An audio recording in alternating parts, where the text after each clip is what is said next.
সাহিত্য বাৰ্তালৈ স্বাগতম জনাই আৰম্ভ কৰিছোঁ আজিৰ শ্ৰেণী। আজিৰ শ্ৰেণী অসমীয়া ভাষাৰ উচ্চাৰণ। অসমীয়া ভাষাৰ উচ্চাৰণৰ এক নিজা বৈশিষ্ট্য আছে। ভাষাৰ মূল হৈছে ধ্বনি। একোটা শব্দক বিশ্লেষণ কৰিলে একাধিক ধ্বনি পোৱা যায়। যিবোৰ মূল ধ্বনিৰে আমি কথা কওঁ সেইবোৰ লিখিলে তাক বৰ্ণ বুলি কোৱা হয়। গতিকে বৰ্ণই ভাষাৰ মূল বস্তু। অসমীয়া ভাষাত স্বৰবৰ্ণ আৰু ব্যঞ্জন বৰ্ণ দুয়োবিধ বৰ্ণ পোৱা যায়। স্বৰবৰ্ণবোৰ স্বয়ংসম্পূৰ্ণ অৰ্থাৎ অন্য ধ্বনিৰ সহায় নোলোৱাকৈ উচ্চাৰিত হ'ব পাৰে। আনহাতে ব্যঞ্জন বৰ্ণসমূহ স্বৰবৰ্ণৰ সহায় লৈহে উচ্চাৰিত হয়।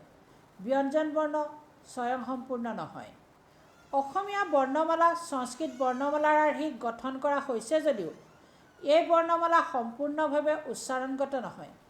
কিছুমান ধ্বনি উচ্চাৰণ কৰা হয় এক ধৰণেৰে আৰু লেখা হয় বেলেগ ধৰণেৰে।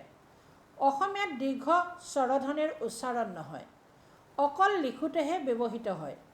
অসমীয়া ভাষাত হ্ৰস্ব দীৰ্ঘৰ উচ্চাৰণগত পাৰ্থক্য দেখিবলৈ পোৱা নাযায়। উচ্চাৰণৰ ক্ষেত্ৰত অসমীয়া ধ্বনিসমূহৰ কিছু বৈশিষ্ট্য পৰিলক্ষিত হয়। ১ নম্বৰ, এটা মাত্ৰ স্বৰেৰে নিৰ্মিত শব্দৰ স্বৰটোৰ মাত্ৰা সদায় দীৰ্ঘ হয়। উদাহৰণস্বৰূপে অ হয় নেকি, ই দেখিছা।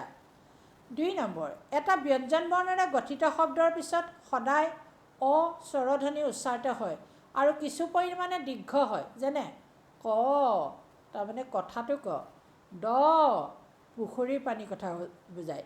৩ নম্বৰ, অসমীয়া ভাষাৰ এটা বিশিষ্ট ধ্বনি ও। এই অসমীয়া লিপিত অ বৰ্ণক প্ৰতিনিধিত্ব কৰিবলৈ নিৰ্দিষ্ট আখৰ নাই। সেয়েহে আখৰ জোঁটনি আৰু উচ্চাৰণত ই সমস্যাৰ সৃষ্টি কৰে। যেনে বল, যোৱা কাৰ্য, বল, শক্তি। ৪ নম্বৰ, সাধাৰণতে অসমীয়া স্ত্ৰীবাচক শব্দবোৰ দীৰ্ঘইকাৰান্ত হয়। যেনে বগী, ৰান্ধনি ইত্যাদি। ৫ নম্বৰ, তালব্য শ, মূৰ্ধন্য ষ, দন্ত্য শ এই আখৰকেইটাৰ উচ্চাৰণ মূৰ্ধন্য খ হিচাপেহে পোৱা যায়। যেনে সাহস, সমাজ। কিন্তু নাম আৰু উপাধি বুজোৱা অসমীয়া শব্দত তালব্য শ, মূৰ্ধন্য ষ, দন্ত্য শ তিনিওটাৰে উচ্চাৰণ প্ৰথম চ হিচাপে পোৱা যায়। যেনে শৰ্মা, আকাশ।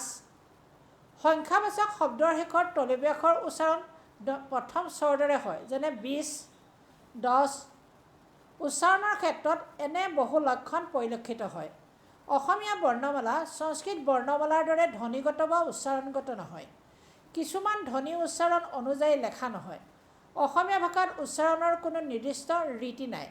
প্ৰত্যেক ভাষাৰে নিজস্ব উচ্চাৰণ, নিজস্ব গুণ আছে।